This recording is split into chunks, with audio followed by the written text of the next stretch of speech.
liberté.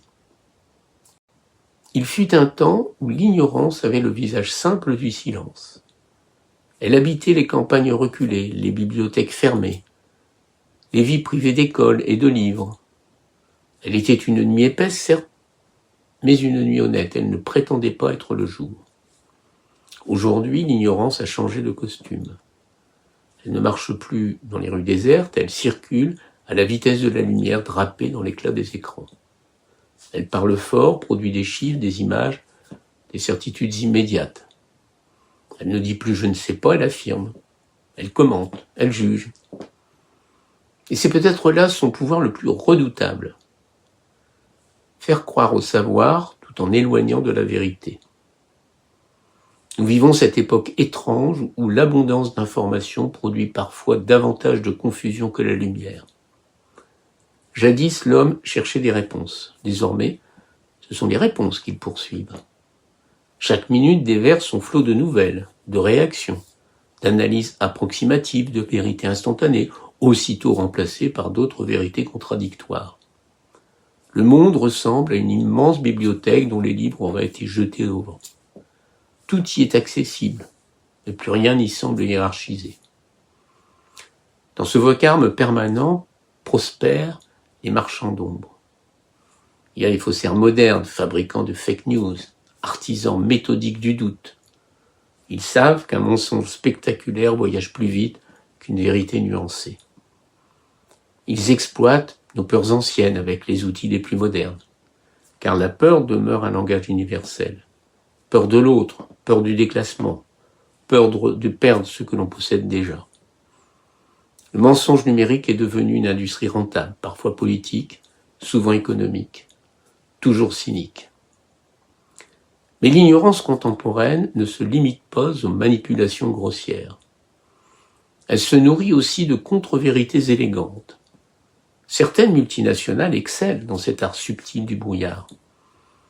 Elles n'ont nul besoin de mentir frontalement, il leur suffit de fragmenter l'information, de noyer les évidences dans des rapports techniques illisibles, de transformer le consommateur en funambule perdu au milieu des labels, des certifications, des slogans verts. L'époque aime les emballages transparents pour mieux dissimuler l'opacité des pratiques. Le consommateur moderne croit choisir librement, pourtant, combien de décisions sont prises dans une ignorance soigneusement entretenue?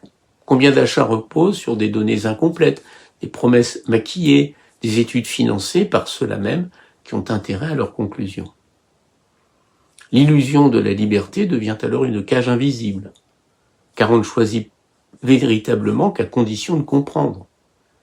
Les mouvements politiques ont eux aussi appris à exploiter cette faille immense. Certains ne cherchent plus à convaincre, mais à saturer l'espace mental. Peu importe que leurs affirmations soient cohérentes, l'essentiel, c'est qu'elles soient répétées. À force de confusion, la pensée s'épuise, le citoyen finit par renoncer à distinguer le vrai du faux, préférant le confort des slogans à l'effort du discernement. Une démocratie peut survivre au désaccord. Elle survit difficilement à l'effondrement du sens civique. Alors, revient une évidence ancienne, presque austère, la liberté commence quand finit l'ignorance. Non pas parce que savoir serait supérieur, mais parce qu'il rend moins manipulable. Lire, apprendre, douter, comparer, vérifier, ces gestes modestes sont devenus des actes de résistance. La culture n'est pas un luxe réservé à quelques salons éclairés. Elle est une protection contre les prédateurs de conscience. Un peuple qui lit demeure plus difficile à tromper qu'un peuple qui consomme uniquement des émotions prêtes à l'emploi. La lecture surtout possède une vertu dans notre siècle impatient. Elle ralentit. Elle oblige à habiter la complexité. Un livre ne clignote pas. Il ne cherche pas à capter l'attention par la violence ou l'indignation permanente. Il invite au contraire à cette conversation silencieuse où l'esprit apprend peu à peu à reconnaître ses propres illusions. L'éducation devrait être le grand chantier des nations modernes, et non une simple fabrique de compétences économiques, mais une école du discernement. Apprendre à un enfant à vérifier une source vaut peut-être aujourd'hui autant que lui apprendre à écrire. Lui transmettre le goût des œuvres, de l'histoire, de la science et de la nuance constitue une urgence démocratique autant qu'humaine. Et pourtant, les moyens engagés paraissent souvent dérisoires face à l'ampleur du défi. Les plateformes capables d'influencer des millions d'esprits disposent de ressources gigantesques, tandis que les institutions éducatives avancent parfois avec la lenteur d'un navire ancien dans une mer devenue numérique. Les enseignants tentent héroïquement d'éclairer les consciences dans un monde où les écrans capturent l'attention avant même que la pensée ait eu le temps de naître. Le paradoxe de notre époque est cruel. Jamais l'humanité n'a eu accès à autant de connaissances. Et jamais elle n'a semblé aussi vulnérable à la manipulation. Mais il se serait trop facile de céder au pessimisme, car chaque conscience éveillée demeure une victoire contre l'obscurité.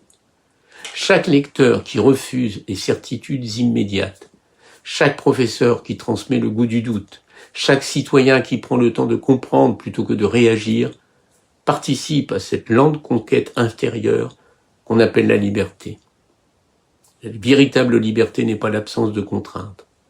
Elle est la capacité de voir clair, distinguer le réel du décor, la vérité du vacarme, le savoir de l'illusion. Et peut-être est-ce là le combat essentiel de notre siècle, apprendre à rallumer des lanternes dans un monde saturé de lumière artificielle.